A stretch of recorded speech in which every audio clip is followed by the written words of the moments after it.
নমস্কার। কিছু আমি যেটা হয় ফেসবুকেই তো অবশ্যই শেয়ার করি।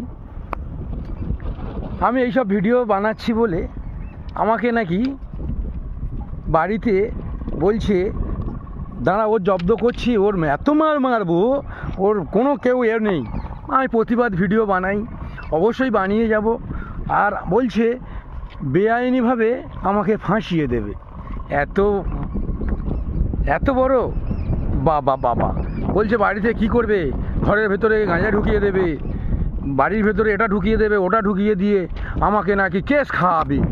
ও মাই গড, আই অ্যাম ভেরি অবাক যে যারা 2 নম্বরই করবে তারা আমাকে ফাঁসিয়ে দেবে। ও মাই গড, আই অ্যাম ভেরি অবাক। তো অবশ্যই তাদের জন্য এই বার্তাটা, যারা 2 নম্বরইভাবে ফাঁসাতো তৃণমূলের জামানায়, সেই তৃণমূলের জামানাটা চলে গেছে, শেষ হয়ে গেছে তৃণমূলের জামানাটা। আবার কি এই আমাদের ভারতীয় জনতা পার্টির আমলে এইগুলো হবে, সেটা চিন্তার বিষয়। যারা অরিজিনাল কার্যকর্তা তাদেরকে ফাঁসানো হবে, এইগুলো জানার বিষয়। ঠিক আছে, দেখছি, চোখে শুনছি, দেখা যাক কতদূর কি হয়। হ্যাঁ, বলে না সবসময় চোরের মায়ের বড় গলা। যে চুরি করবে, 2 নম্বরই ব্যবসা করবে, তার মায়ের সবসময় বড় গলা হয়। এটা আমরা শুনেছি, বাস্তব ঘটনা এটা। তো আজও চোখে দেখছি সেগুলো। চোরের মায়ের বড় গলা সব সময়ের জন্য থাকে। ঠিক আছে, তো দেখা যাক আমাকে কতটা দূর ফাঁসাতে পারে, কতটা দূর। একবার তো আমার বাড়ি ছাড়া করেছিল।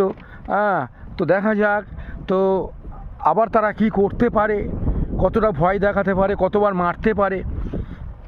আর আমাদের কি বলতো, গোপন ক্যামেরা সব সময় অন থাকে, এটা মাথায় রাখতে হবে। প্রচুর রেকর্ডিং, প্রচুর ভিডিও।